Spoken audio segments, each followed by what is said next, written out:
kesempatan kali ini saya sedang berada di ruangan Kepala Sekolah SMK Negeri 10 Makassar, Madin Kota SPDMC. Nah, pada kesempatan kali ini saya akan berbincang terkait dengan pengambilan keputusan. Terkait dengan pengambilan keputusan itu, kita biasanya dilibatkan dengan suasana dilema etika dalam pengambilan keputusan.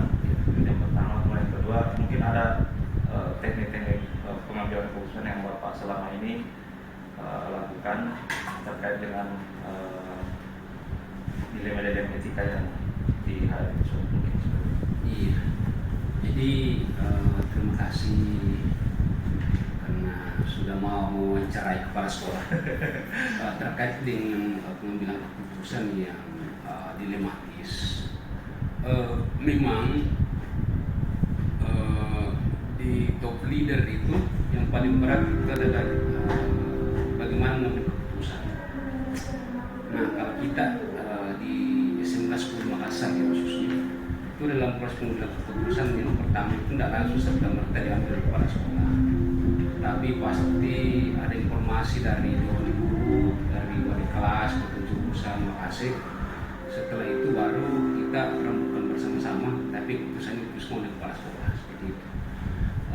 Apalagi terkait dengan kondisi yang memang harus memilih semalakama, tidak dipilih salah, dipilih salah juga, Tapi harus memilih. Tapi harus memilih. Nah, pada kesempatan itu ya kita cari yang paling prioritas. Kita menimbang-nimbang manfaat dan mudaratnya.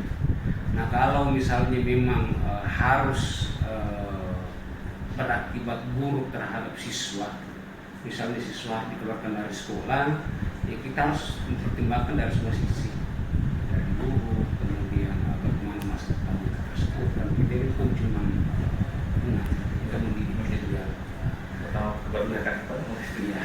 Dan kita juga di Undang-Undang Dasar kita mengatakan bahwa semua negara berhak mendapatkan semua diharap.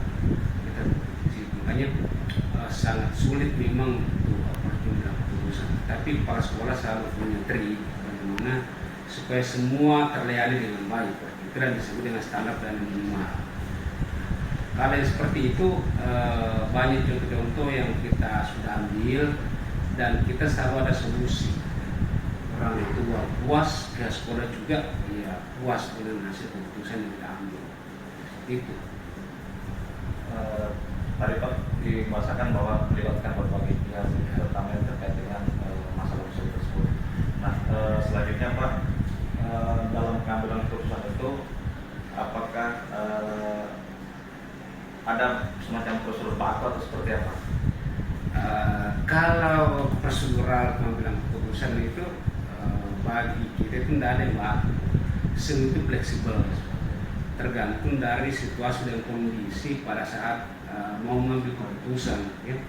Misalnya anak itu ketika memang benar-benar sudah harus dikeluarkan dari sekolah ya, tentu kita akan carikan sekolah juga, tidak serta-merta tugas sekolah langsung diabaikan saja.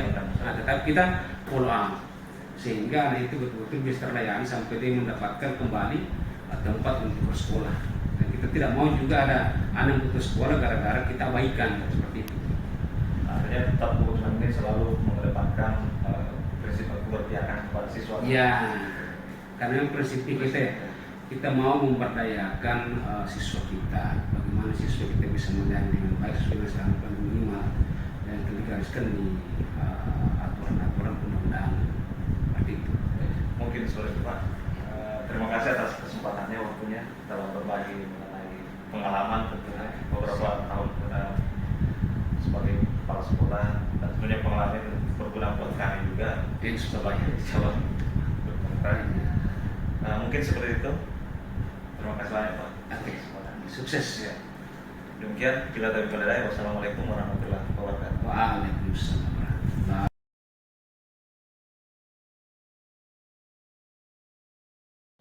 Oke, jadi assalamualaikum warahmatullahi wabarakatuh. Pada kesempatan kali ini saya sedang berada di ruangan Fakultas Kurikulum bersama dengan Bapak Takbir SPDMM. Nah, pada kesempatan kali ini saya akan berbincang terkait dengan pengambilan keputusan. Nah, terkait pengambilan keputusan sebagai institusi sekolah pastilah akan terkait kita dengan pengambilan keputusan yang tentunya senantiasa berpihak kepada murid kita untuk pengembangan kompetensinya di satu sisi, kemudian apalagi ini kemampuan kognitifnya maupun aspek sikapnya. Nah, ketiga ranah itu mungkin selalu mendapatkan kita di situasi harus mengambil keputusan. Nah, di dalam pengambilan keputusan tersebut tentunya kita mungkin biasa diperhadapkan dengan situasi dilema, Pak. Dilema etika. Nah, di mana dilema etika ini sama-sama benar, tapi bagaimanapun harus ada diambil sebuah keputusan terkait dengan situasi yang dihadapi tersebut. Nah, selama dalam proses perjalanan Bapak mungkin sebagai wakasih kurikulum tentunya menghadapi banyak kasus yang dihadapi terkait dengan murid kita. Nah, selama ini Pak, bagaimana Bapak mengidentifikasi kasus-kasus yang merupakan itu adalah termasuk dilema etika? Ya, baiklah, Mas Man, tentunya terkait dengan apa yang dikatakan tadi, sebelumnya saya perkenalkan diri saya. Saya ini SPDM, saya advokasi Presiden Negeri Suku Makassar. Kebetulan alhamdulillah saya menjadi advokasi ini dari tahun 2010 sampai sekarang. Sudah cukup lama. Baiklah, terkait dengan apa yang dikatakan di Mas tadi, sebelumnya selamat kepada pasar organisasi di negara. Jadi memang ini barangkali suatu persoalan dilema yang ketiga bagi kita semua, ya, dan ini bukan barangkali SMK 10 sekolah, tapi hampir dialami sebuah sekolah terkait dengan persoalan etika. Ada di sini.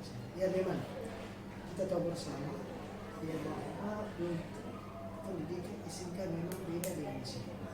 Apalagi di Kota Makassar ini mempunyai persoalan etika yang banyak kita hadapi.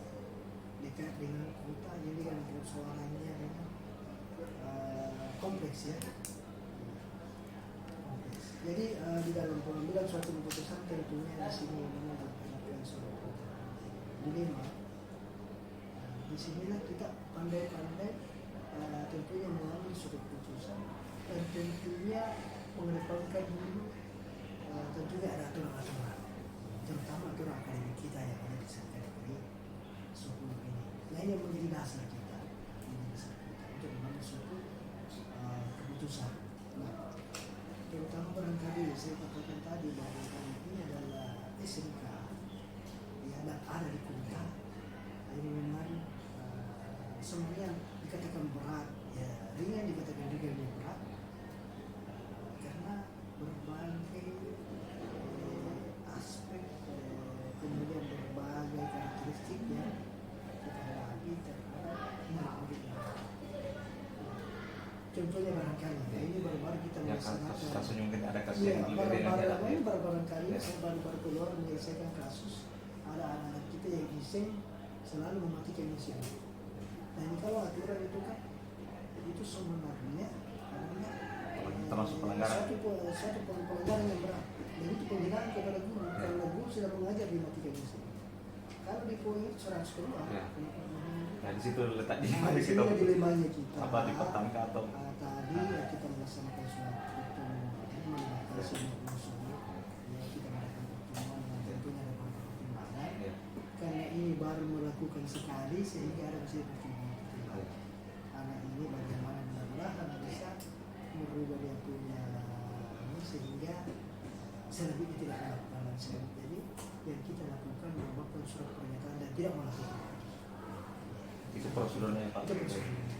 Dan melibatkan pihak-pihak yang terkait.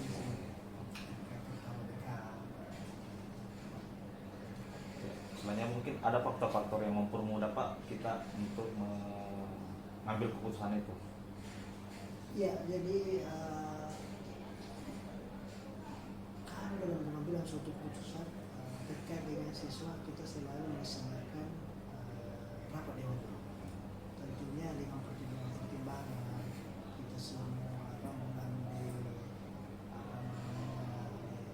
guru-guru itu yang pertimbangan dan masukan mereka dengan masukan tadi itulah kita harus suatu kerjaan yang pasti kita memang selalu berpihak kepada siswa yang merugikan siswa. Artinya kan kita sejauh merugikan siswa selama itu masih terakhir Pak, mungkin dari kasus-kasus yang dihadapi tadi dan bagaimana teknik prosedur pengambilan keputusan dan melibatkan siapa dan faktor yang mengaruhinya siapa. Nah terus dari yang terakhir Pak, kira-kira dari proses itu pembelajaran apa yang kita ambil Pak dari keputusan-keputusan yang kita ambil itu? Apakah keputusan ini sangat bermanfaat buat anak didik kita atau seperti apa? Ya, tentunya harapan kita kan kita ini pendidik. Ya, suatu keberhasilan sebagai seorang pendidik apabila bisa merubah itu dari jadi menjadi tidak jadi menjadi jadi, dari yang tidak pintar menjadi pintar, Dari baik menjadi lebih baik. dari baik menjadi lebih baik. Inilah barangkali salah satu fungsi dan tugas kita baik sebagai seorang guru maupun jadi pendidik pada dunia atau sekolah. Makasih banyak Pak atas kesempatannya. Nah demikian tadi hasil wawancara saya, diskusi saya dengan Bapak terkait dengan teknik mengambil keputusan terkait dengan dilema etika tadi. Nah, mungkin seperti itu Pak. Terima kasih banyak Pak. Oke, ya terima kasih, sukses selalu Pak Rar, ya sebagai seorang guru penggerak. Terima kasih banyak Pak. Ya, terima kasih.